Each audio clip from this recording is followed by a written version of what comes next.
Hello friends, आज हम बात करने वाले हैं सुपोसी प्रोटिस्ट। इससे पहले हमने प्रीवियस लेक्चर में बात की थी, प्रोटिस्टा जगत का वर्गीकरण किया था 3 भागों में। एक थे सुपोसी प्रोटिस्ट, एक थे परजीवी, एक मृतोपजीवी। 3 भागों में विभाजित किया था। और सर्वप्रथम आज हम पढ़ने वाले सुपोसी प्रोटिस्ट। सुपोसी प्रोटिस्ट के अंतर्गत सर्वप्रथम हम पढ़ेंगे क्राइसोफाइट। तो चलिए शुरू करते हैं। जैसे कि आप जानते हैं, मेरा नाम है सनवीर सिंह और आप देख रहे हैं सनवीर सिंह एस स्क्वायर।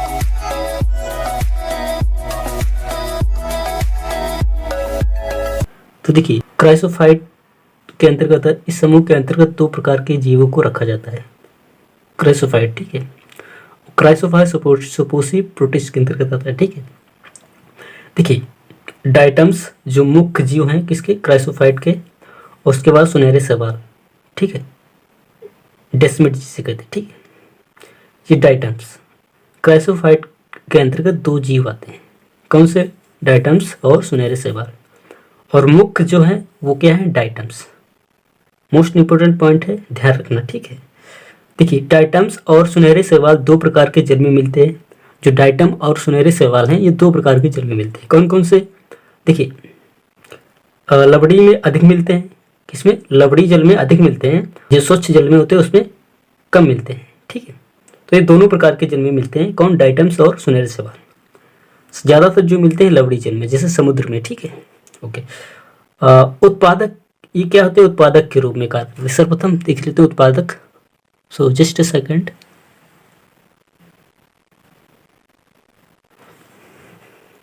इस पृथ्वी पर मुख्य उत्पादक जो हैं क्या है, डाइटम्स है। इस पृथ्वी पर अत्यधिक जो उत्पादक करते हैं, जो मुख्य उत्पादक है वो डाइटम्स है, ठीक है बेटा। क्योंकि ये जल में पाए जाते हैं और पृथ्वी का 70% जो जल है, जो 70% पृथ्वी पर जल है और 30% जो स्थल है, तो सर्वाधिक डाइटम होंगे, है ना। आप कॉमन सेंस है कि हमारी पृथ्वी पर सबसे अधिक क्या है, जल है। तो सबसे अधिक अगर जल है तो जल में क्या पाएंगे, डाइटम्स पाए जाएंगे। और वो लवणीय जल होता है ना, पीने के लायक तो जल 1% होता है ना। और 97% तो जल हमारा कैसा होता है, 3% होता है। वैसा पीने के लायक उसमें से 2% निकल जाता है, ठीक है, 1% बचता है पीने के लिए। और 97% जो जल है वो क्या होता है, महासागरों में पाया जाता है। तो ये जो डाइटम्स हैं ये पाए तो वहीं जाएंगे, ठीक है। तो लवड़ी जल में पाए जाते हैं। तो सर इसलिए ये सर्वाधिक उत्पादक ये हैं, ठीक है, डाइटम्स इस पृथ्वी पर, ठीक है। मुख्य उत्पादक के रूप में डाइटम्स हैं, ठीक है। तो देख लेते हैं डाइटम्स क्या होते हैं। सो कुछ की पॉइंट हमने आपको भी बताया कि डाइटम्स क्या कार्य करते हैं, ठीक है। सो देखिए, ये पादप प्लावक होते हैं। पादप प्लावक मतलब क्या, अर्थात ऐसे जीव जो पादप के समान प्रकाश संश्लेषण करते हैं, ठीक है। ये पादप प्लावक होते हैं, अर्थात ये प्रकाश संश्लेषण पादप के समान करते हैं, ठीक है। सो नेक्स्ट बात करते हैं, इनकी कोशिका भित्ति कठोर होती है। क्या होती है, कठोर होती है, जिस पर आग, अम्ल, उच्च ताप का कोई प्रभाव नहीं पड़ता है। जो इनकी कोशिका भित्ति है, सेल वॉल है, ठीक है, वो बहुत ही कठोर होती है और जिस पर आग, अम्ल, उच्च ताप, इन चीज़ों का कोई प्रभाव नहीं पड़ता है, ठीक है।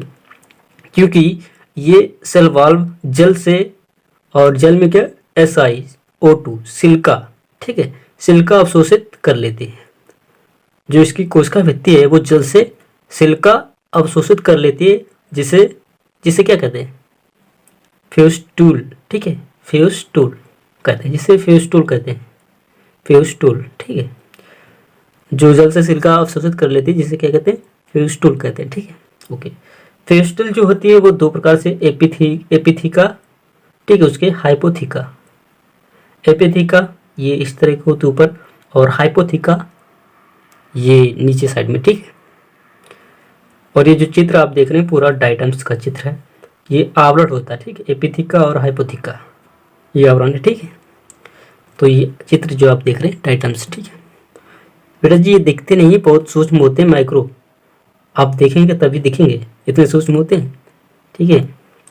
और डाइटम्स की बात कर रहे हैं तो बता दें कि अगर कोई व्यक्ति की जल में डूबकर मृत्यु हुई है तो उसके जो यकृत है, जो उसका लीवर है, उसमें डाइटम्स पाए जाते हैं।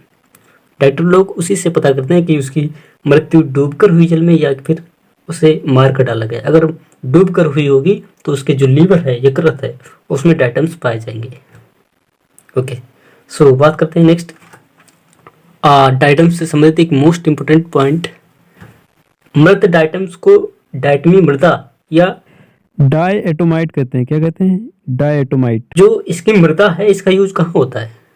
डायटम्स की मृदा का यूज कहाँ होता है? ईंट की भट्टियाँ जो होती हैं भट्ठों पे, उसकी जो दीवार बनी होती है ईंट की भट्टियों, इसमें ईंटें पकती हैं, ठीक है, उसमें इसकी जो राख होती, इसकी जो मृदा होती, उसी को लगाया जाता है। क्यों लगाया जाता है? इसलिए क्योंकि इसकी जो डायटम्स की जो मृदा हो जाती है, ठीक है, डायटम्स मृत डायटम्स होते हैं, उनकी जो मृदा होती है उनको भट्टियों में इसलिए लगाया जाता है क्योंकि जो इसकी सेल वॉल्व होती है उस पर सिलिका का आवरण होता है ना, बताया था, और इस पर आग, उच्च ताप किसी का असर नहीं पड़ता है, ठीक है। तो इसीलिए इसका यूज जो होता है भट्टियों में किया जाता है।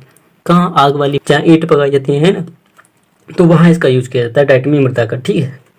और पेंट में, पॉलिश में, ठीक है, टूथपेस्ट बनाए जाते हैं इस मृदा से, ठीक है। तो ये क्या है? डायटम्स के उपयोग हैं। और उससे पहले आपसे एक रिक्वेस्ट करना चाहूँगा, अगर हमारी वॉइस क्लियर नहीं आ रही तो आप हमें क्षमा कर सकते हैं, क्योंकि हम वॉइस पे वर्क कर रहे हैं और वॉइस क्लियर हम उससे पहले और आपको जो कंटेंट प्रोवाइड कराते हैं वो एकदम बेहतर प्रोवाइड कर रहे हैं। इसमें आपको कोई कहने की वो नहीं है कि कंटेंट में हम आपको एक एक पॉइंट क्लियर करते हैं। सो फ्रेंड्स, आज के लिए इतना ही, फिर मिलेंगे इसी नेक्स्ट वीडियो में। तब तक के लिए नमस्कार, थैंक यू, जय हिंद।